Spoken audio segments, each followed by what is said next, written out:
नमस्कार दोस्तों, आप सभी का स्वागत करते हैं हमारे चैनल पश्चिम बंगाल न्यूज की ओर से। देर ना करते हुए चलिए जानते हैं पश्चिम बंगाल की ताजा खबरें। अगर आपने अभी तक हमारा चैनल को सब्सक्राइब नहीं किया है तो जल्दी से सब्सक्राइब और वीडियो को लाइक करें ताकि हमारी सारी खबरें सबसे पहले आप तक पहुंच सके। और वीडियो को कहां से देख रहे हैं कमेंट में जरूर बताएं। नए साल से बदलेगा राशन वितरण, प्रति यूनिट मिलेगा 2 किलो गेहूं और 3 किलो चावल, लाखों लोगों को मिलेगा लाभ। नव वर्ष यानी जनवरी माह से राशन वितरण व्यवस्था में बदलाव किया जा रहा है। इसके तहत अब राशन लाभुकों को प्रति यूनिट 2 किलो गेहूं तथा 3 किलो चावल दिया जाएगा। इससे लाखों लाभार्थियों को सीधा लाभ मिलेगा। प्रखंड आपूर्ति विभाग से प्राप्त जानकारी के अनुसार प्रखंड के कुल 17 पंचायतों में 2,953 अंत्योदय कार्डधारी तथा 2,915 प्राथमिकता गृहस्थी पीएचएच कार्डधारी हैं।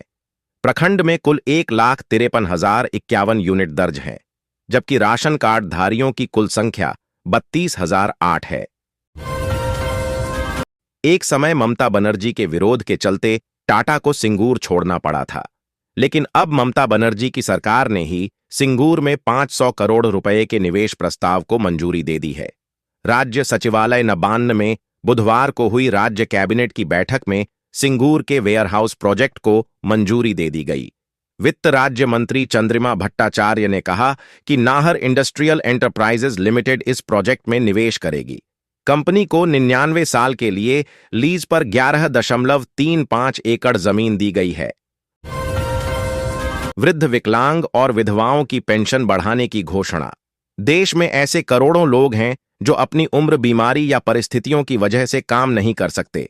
बुजुर्ग जिन्होंने जीवन भर मेहनत की लेकिन अब शरीर साथ नहीं देता। विधवा महिलाएं जिन्होंने अपना पति खो दिया और आर्थिक संकट से जूझ रही हैं। दिव्यांग लोग जो शारीरिक या मानसिक रूप से विकलांग हैं और रोजगार नहीं पा सकते। इन सभी के लिए सरकार ने एक खास व्यवस्था की है जिसे पेंशन योजना कहते हैं। इस योजना के तहत हर महीने एक निश्चित रकम इन जरूरतमंद लोगों को दी जाती है। पश्चिम बंगाल विधानसभा में विपक्ष के नेता शुभेंदु अधिकारी ने बांग्लादेश में हिंदुओं पर हो रहे हमले पर नाराजगी जाहिर करते हुए कोलकाता में बांग्लादेश के उप उच्चायुक्त कार्यालय को ठप्प कर देने की धमकी दी है। उन्होंने कहा है कि उप उच्चायुक्त ने मिलने का समय नहीं दिया तो बांग्लादेश के उप उच्चायोग का कार्यालय नहीं खुलने देंगे। शुभेंदु अधिकारी ने कहा कि वह बांग्लादेश में अल्पसंख्यकों पर हो रहे कथित हमलों को लेकर गंभीर रूप से चिंतित हैं। इसी विषय पर चर्चा के लिए उन्होंने उप उच्चायुक्त से मुलाकात का समय मांगा है। हिंसा और भ्रष्टाचार पश्चिम बंगाल की प्रमुख समस्याएं हैं। राज्यपाल सीवी आनंद बोस ने बुधवार को दावा किया कि हिंसा और भ्रष्टाचार राज्य की 2 प्रमुख समस्याएं हैं।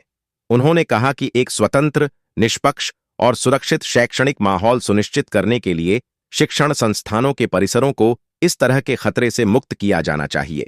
बोस ने यहां जादवपुर विश्वविद्यालय जेयू के 68वें वार्षिक दीक्षांत समारोह के दौरान पत्रकारों से कहा कि यह प्रमुख संस्थान अपनी अकादमिक उत्कृष्टता और प्रतिभाशाली छात्रों के लिए राष्ट्र का गौरव है। एनपीएस का बदला नियम, अब सिर्फ 5,000 रुपये के निवेश पर मिलेंगे 92 लाख। मंथली पेंशन भी।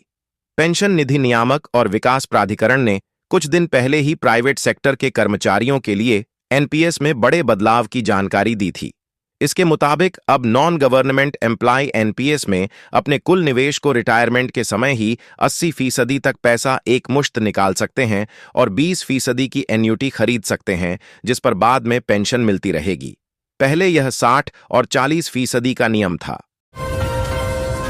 बांग्लादेश में हिंदुओं पर अत्याचार के खिलाफ बंगाल में विरोध तेज।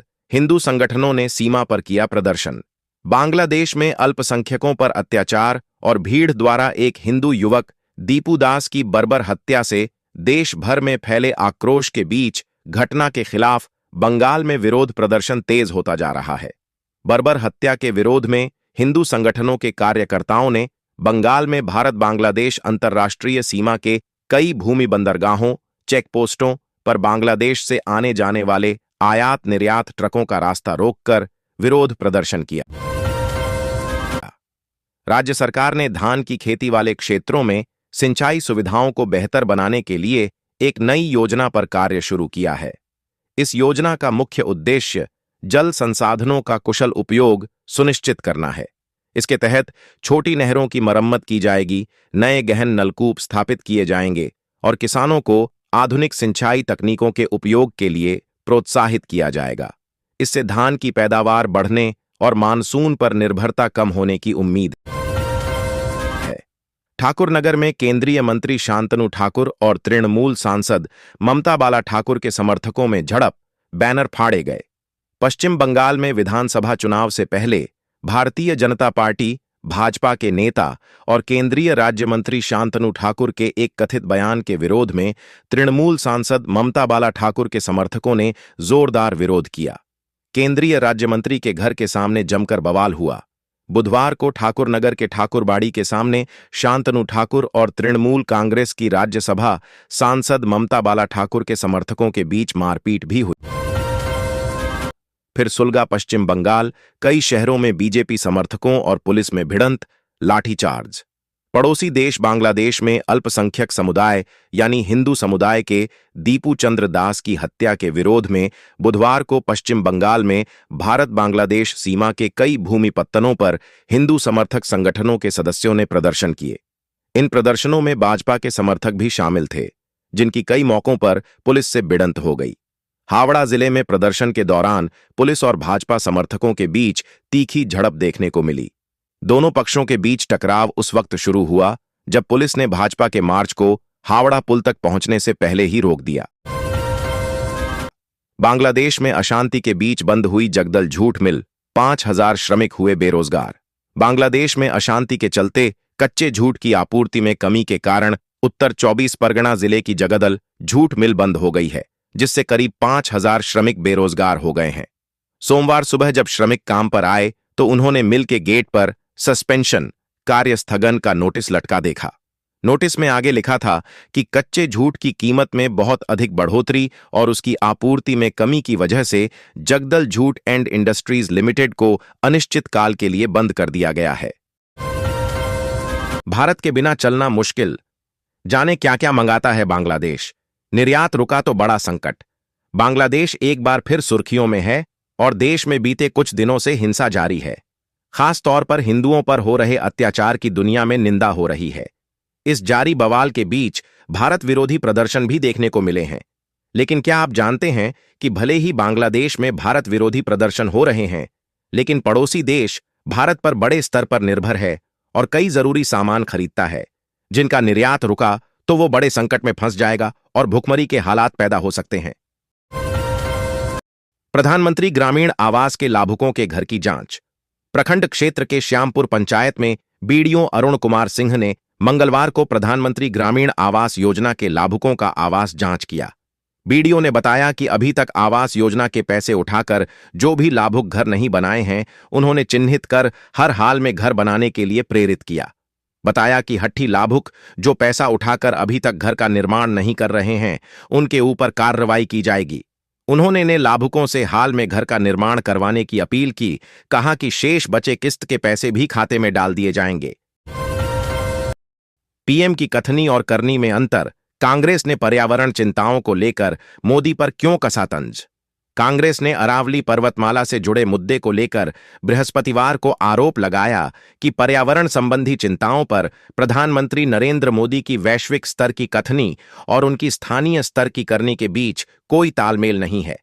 पार्टी महासचिव जयराम रमेश ने यह दावा भी किया कि अरावली का 90% से अधिक हिस्सा नई परिभाषा के तहत संरक्षित नहीं किया जाएगा।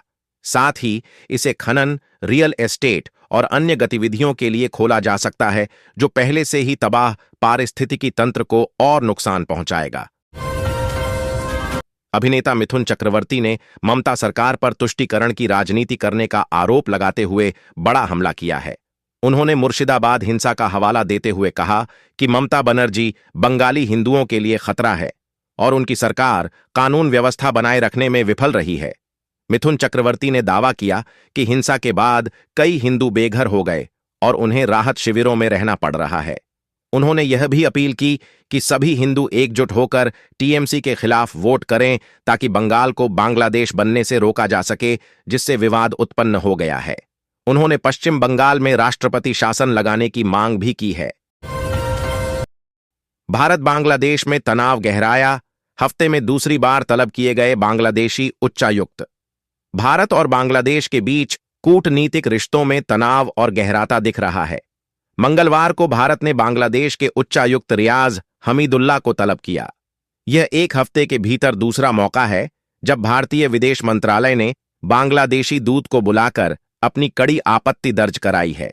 यह कदम ऐसे समय उठाया गया जब कुछ घंटे पहले ही बांग्लादेश के विदेश मंत्रालय ने नई दिल्ली में भारतीय उच्चायुक्त प्रणय वर्मा को तलब कर भारत में बांग्लादेशी राजनयिक मिशनों के बाहर हुई घटनाओं पर गंभीर चिंता जताई थी। जीटीए क्षेत्र के स्कूलों में 313 शिक्षकों की नियुक्तियां रद्द करने के फैसले को खंडपीठ में चुनौती। कलकत्ता हाई कोर्ट के जलपाईगुड़ी सर्किट बेंच के न्यायाधीश तपोव्रत चक्रवर्ती और न्यायाधीश विश्वरूप चौधरी की खंडपीठ पर मामले की सुनवाई होगी। पिछले सप्ताह 313 शिक्षकों की नौकरियां रद्द करने का आदेश देते हुए हाईकोर्ट के जस्टिस विश्वजीत बसु ने कहा था कि ये सभी नियुक्तियां अवैध तरीके से की गई थीं। संसद खेल महोत्सव के समापन पर पीएम मोदी की हर माता पिता से खास अपील ओलंपिक की मेजबानी पर भी बोले। प्रधानमंत्री नरेंद्र मोदी ने गुरुवार को कहा कि केंद्र सरकार ने खिलाड़ियों के चयन के लिए कौशल और प्रतिभा को प्राथमिकता देने वाला एक ऐसा माहौल बनाया है जिससे गरीब परिवारों के बच्चे भी कम उम्र में खेल के शिखर पर पहुंच सकते हैं। उन्होंने कहा कि सरकार ने खिलाड़ियों के लिए असीमित अवसर खोले हैं। प्रधानमंत्री मोदी ने वर्चुअल माध्यम से संसद खेल महोत्सव के समापन समारोह को संबोधित करते हुए कहा, आज खेल में अवसर सीमित नहीं हैं, वे असीमित हैं। भारत से 50,000 टन चावल खरीदेगा बांग्लादेश, यूनुस सरकार बोली। रिश्ते सुधारने पर काम कर। बांग्लादेश की अंतरिम सरकार के वित्त सलाहकार सालेहुद्दीन अहमद ने मंगलवार को कहा कि मुख्य सलाहकार मोहम्मद यूनुस भारत के साथ तनावपूर्ण रिश्तों को आसान बनाने के लिए कदम उठा रहे हैं। उन्होंने स्पष्ट किया कि प्रशासन आर्थिक हितों को राजनीतिक बयानबाजी से अलग रखते हुए भारत के साथ व्यापारिक रिश्तों को आगे बढ़ाने पर काम कर रहा है। अहमद ने यह टिप्पणी अपने कार्यालय में सरकारी खरीद से जुड़े सलाहकार परिषद समिति की बैठक के बाद पत्रकारों से बातचीत में की।